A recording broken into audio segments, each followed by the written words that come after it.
Assalamualaikum warahmatullahi wabarakatuh. Alhamdulillahirabbil alamin, kita dapat kembali belajar secara daring melalui video pembelajaran ini. Semoga dengan video ini dapat memberikan wawasan baru untuk kita semua dan tetap semangat dalam belajar. Baiklah, sebelum kita memulai pembelajaran hari ini, marilah kita bersama-sama membacakan Bismillahirrahmanirrahim. Pada kesempatan kali ini, kita akan membahas mengenai energi yang tersimpan dalam kapasitor. Emangnya ada energi yang tersimpan dalam kapasitor? Jelas ada, karena berdasarkan pengertian dari kapasitas kapasitor yang menyatakan bahwa kapasitor mampu menyimpan muatan yang nantinya muatan tersebut akan berubah menjadi energi, yang mana jika dihubungkan nanti muatan akan berubah menjadi arus, dan arus itu sendiri adalah muatan yang mengalir. Nah, dari arus itulah akan jadi terbentuknya energi. Nah, kemudian jika ada gambar berikut. Nah, kalau ada kapasitor C dihubungkan dengan suatu sumber tegangan atau V, maka akan muncul yang namanya Q atau muatan. Nah, dari hal tiga inilah munculnya rumus energi yang tersimpan dalam kapasitor, yaitu W sama dengan setengah dikali C dikali V kuadrat. Nah, itu jika diketahuinya kapasitor dan sumber tegangannya. Namun, bagaimana jika yang diketahuinya adalah muatan dan sumber tegangannya? Nah, maka kalau yang diketahuinya muatan, kita cukup mengubah si C, K atau kapasitor tersebut menggunakan rumus C sama dengan Q per P, di mana itu merupakan rumus kapasitor. Jadi kalau rumus dasarnya tadi W sama dengan setengah dikali C dikali V kuadrat, maka nilai C kita gantikan jadi W sama dengan setengah dikali Q per P dikali V kuadrat. Nah, kemudian V kuadratnya, yang kuadratnya bisa dicoret dengan V yang per di bawahnya. Maka kita dapat rumus baru, yaitu W sama dengan setengah dikali C dikali V kuadrat. Nah, kemudian lagi, jika yang diketahuinya yaitu kapasitor dan muatan atau C dan Q-nya, berarti apa yang harus kita ubah? Berarti V-nya yang harus kita ubah. Karena kalau berdasarkan rumus kapasitor lagi, C sama dengan Q per P. Berarti menentukan V itu Q per C. Nah, berarti V kuadrat yang kita ubah nanti. Jadi kalau kita ubah itunya, maka W sama dengan setengah dikali C-nya tetap, dikali, nah karena di situ P kuadrat berarti Q kuadrat per C kuadrat. Nah, kemudian C-nya kita coret dengan per kuadrat di bawahnya. Jadi yang tersisa hanyalah W dikali setengah dikali Q kuadrat per C. Namun dari ketiga rumus tersebut yang paling sering keluar adalah yang pertama saja. Jadi cukup dihafal yang pertama saja. Namun jika yang diketahui yang lain, tinggal kita uraikan. Nah, begitu. Jadi dari semua itu pasti ada energi yang tersimpan di dalam kapasitor. Cara menentukannya tadi sebagaimana rumus yang telah disebutkan tadi. Oke, contoh. Dua buah kapasitor masing-masing mempunyai kapasitas 2 mikrofarad dan 3 mikrofarad. Dihubungkan dengan sumber tegangan listrik 20 volt. A. Jika kapasitor disusun secara seri, hitunglah energi yang tersimpan di dalamnya. Dan yang B. Jika kapasitor disusun secara paralel, hitunglah energi yang tersimpan di dalamnya. Jadi diminta ada dua pertanyaan di sini. Oke, yang pertama, tulis dulu kita diketahuinya ya. Diketahui. Nah, diketahuinya adalah berarti selanjutnya itu C1. C1 berapa? 2 mikrofarad. C2-nya adalah 3 mikrofarad.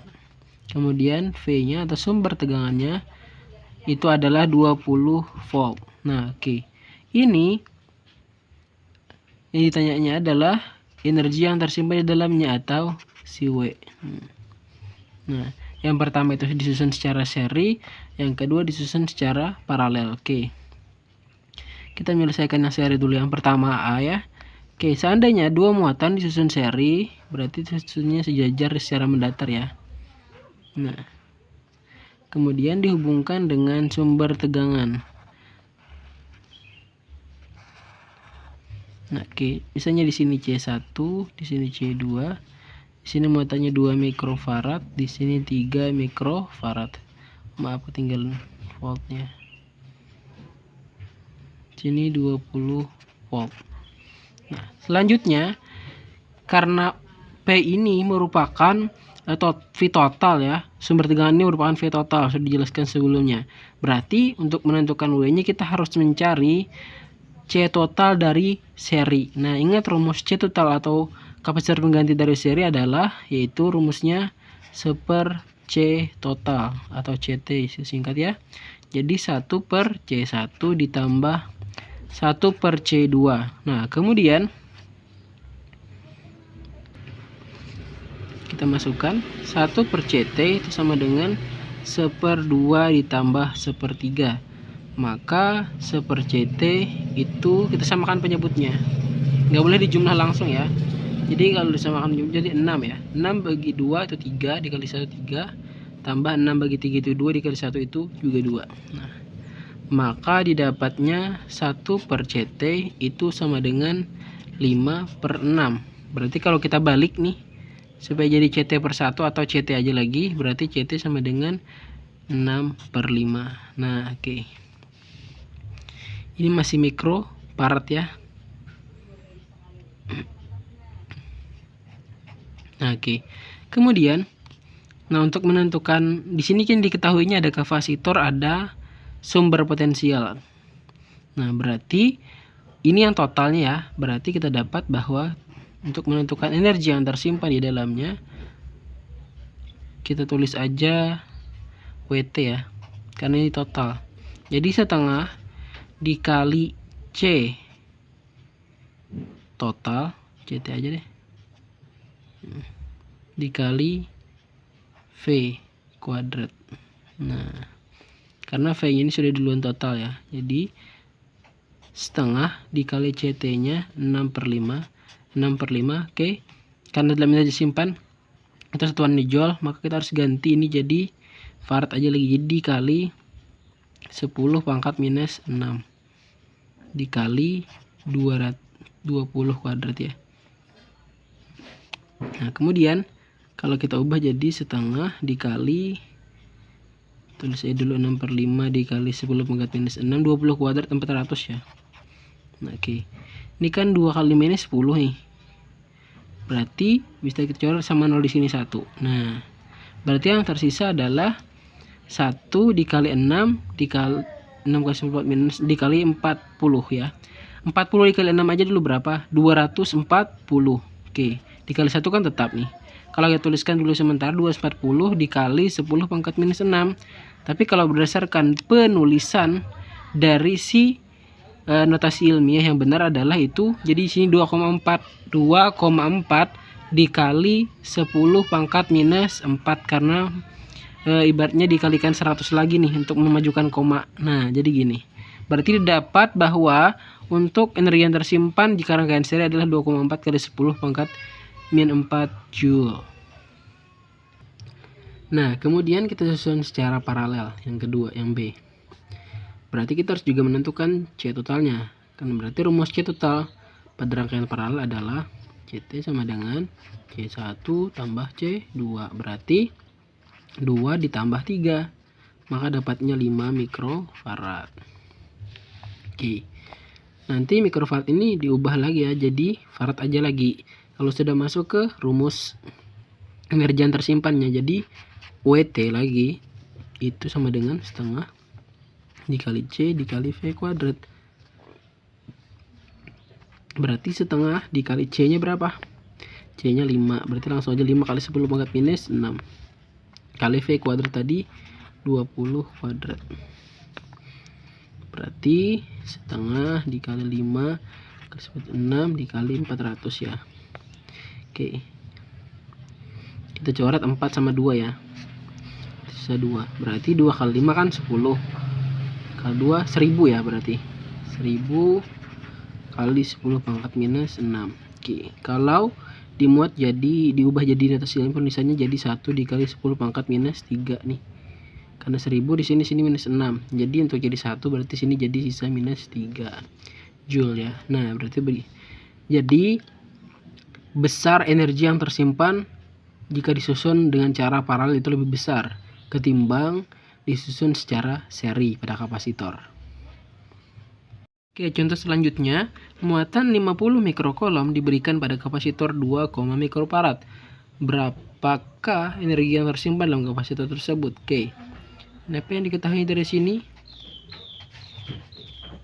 Yang diketahuinya adalah muatan berarti Q ya. Q itu sama dengan 50 dikali 10 pangkat minus 6 coulomb. Dan C-nya, kapasitornya itu 2,0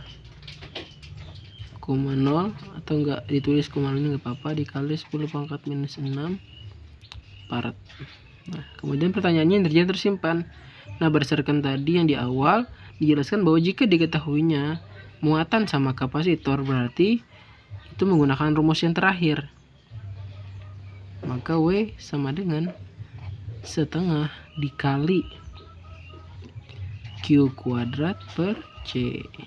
Nah, atau kalau nya digabungin nih jadi Q kuadrat per 2C sama aja nih. Nah, baru kita masukin Q-nya berapa? Oke, di sini 50 harusnya 5, ya. Cuman supaya sama pada pangkat 10 pangkat minus 6, kita biarkan aja dulu supaya mudah ngitungnya. 50 kali 10 pangkat minus 6 dikuadratkan per itu 2C berarti 2 dikali 2 kali 10 pangkat minus 6. Ini berapa nih? 50 kali 10 pangkat minus 6 dikuadratin. Maka dapatnya 2500 ya. 2500 kali 10 pangkat minus 12 per 2 kali 2 4 ya, berarti 4 kali 10 pangkat minus 6. Oke, 2500 dibagi 4 itu hasilnya adalah 625. Ini pangkat 10 minus 6 naik ke atas jadi positif 6, berarti 12 ditambah 6 berarti minus 6, minus 12 tambah 6 berarti minus 6 lagi ya. Nah, nanti gini. Atau dituliskannya 625 mikrojoule. Nah, begitu. Semoga dapat dipahami dan mengerti. Mudah-mudahan paham dan tetap semangat dalam belajarnya. Demikian akhirul kalam. Wassalamualaikum warahmatullahi wabarakatuh.